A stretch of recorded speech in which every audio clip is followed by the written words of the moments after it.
అరచెదిరిన తిలకముతో అల్లదిగో రాదమ్మా.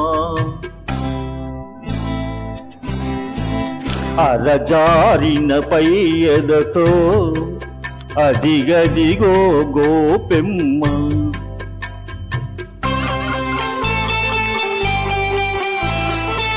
ఎరుపెక్కిన కన్నులతో ఇదిగిదిగో సత్యభామా.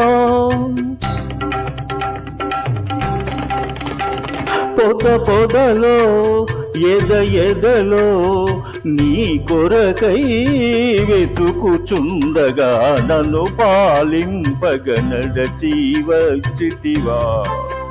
మురళాలింపగ తరలి వచ్చితివా గోపాల.